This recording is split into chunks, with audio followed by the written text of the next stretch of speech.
अस्सलाम वालेकुम नाजरीन, मैं हूं लुत्फ़ चौधरी और आप देख रहे हैं एडीएन ग्लोबल। नाजरीन, ट्रंप जो है वो जंग हार चुका है और जंग हारने की बहुत सारी वजूहत हैं, वो आपको बारी बारी सारी बताएंगे। उससे पहले आपको ये बताते चलें क्योंकि अमेरिका के अंदर इस वक्त खौफ व हरास पूरी तरह फैल चुका है। चाहे उनके CIA का ऑफिस है, वार जोन है, अमेरिकी एयरफोर्स है, नेवी है, या उनके इस्टेब्लिशमेंट के दफातर हैं, या कांग्रेस है, सब जगह पर यह बहस चल रही है कि हमें परायों की जंग में क्यों धकेला, और इस बात पे शदीद गम गुस्सा पाया जाता है। इसकी सबसे बड़ी वजह यह है कि वार ओवरहेड एक्सपेंसेस क्या होते हैं वो मैं आपको बताता हूँ। लेकिन जंग हारने की अमेरिका की सबसे बड़ी वजह यह है कि उनकी मिस कैलकुलेशन। अभी ट्रंप का एक बयान आया जिसमें वो ये कहते हैं कि हमने ईरान की एयरफोर्स तबाह कर दी, हमने उनकी नेवी तबाह कर दी, हमने उनकी मिलिट्री तबाह कर दी, हमने उनका डिफेंस सिस्टम तबाह कर दिया, वगैरह वगैरह। भाई, उनकी ना नेवी थी ना उनकी एयरफोर्स थी, उनकी मिलिट्री थी और सुपरसोनिक मिसाइल थे। मिसाइल तो बहुत सारे थे, सुपरसोनिक के ऊपर हम बाद में बात करते हैं। मिस कैलकुलेशन ये हुई कि अमेरिका ने ये कहा था कि हम 4-5 ताबड़तोड़ हमले करेंगे, उनकी टॉप लीडरशिप को उड़ा के रख देंगे, जन्नत में पहुंचा देंगे, तो जो नीचे वाला जो तबका है वो डर के हाथ बांध के बैठ जाएगा। ये उनकी सबसे बड़ी और पहली मिस कैलकुलेशन थी।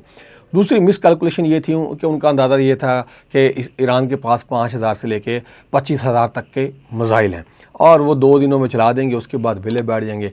लेकिन अमेरिका से फिर और भी बहुत सारी गलतियाँ हुई। सबसे बड़ी गलतियाँ ये हुई कि मिडिल ईस्ट के अंदर जो उनके इत्तेहादी थे उनसे उन्होंने अपना मुंह मोड़ लिया। मुंह कैसे मोड़ा कि उन्होंने बाकी हर मुल्क के अंदर, जिस तरह सऊदी अरेबिया है, कतर है, UAE है, बहरीन है, ओमान है और बहुत सारे मुल्क हैं जहाँ पे इन लोगों के इन्होंने डिफेंस सिस्टम रखे हुए थे, वो उठा के सारे ले गए इसराइल के अंदर, और इस वजह से उनके जो इत्तेहादी हैं वो पीछे हट रहे हैं।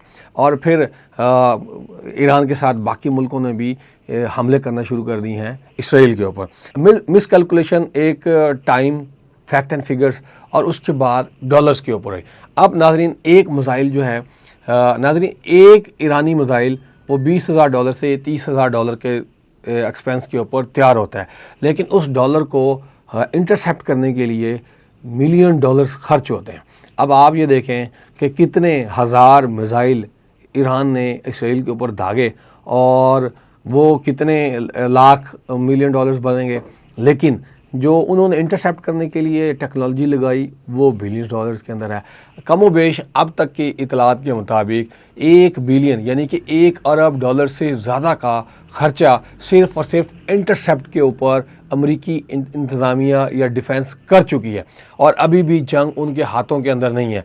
फिर स्पेन ने खुले आम ये कह दिया है कि हम आप लोगों की जंग में नहीं कूदेंगे। नेटो फोर्सेस का ये कहना है कि ये अमेरिका की ज़ाती जंग है, हम उनके साथ जंग नहीं लड़ रहे। इसी के साथ बरतानिया बार बार ये कह रही है, ईरान को यकीन दहानी इस बात की करा रही है कि हमारा इस जंग के अंदर कोई हाथ नहीं है। और यही जो खौफ है ये बताता है कि वर्ल्ड वॉर 3 की तरफ पेशकदमी हो रही है, लेकिन यूरोप पूरा पीछे हटना चाह रहा है। क्यों पीछे हटना चाह रहा है ये आपने कमेंट बॉक्स में बताना है। मुझे इजाज़त दीजिए, बहुत शुक्रिया, अल्लाह हाफ़िज़।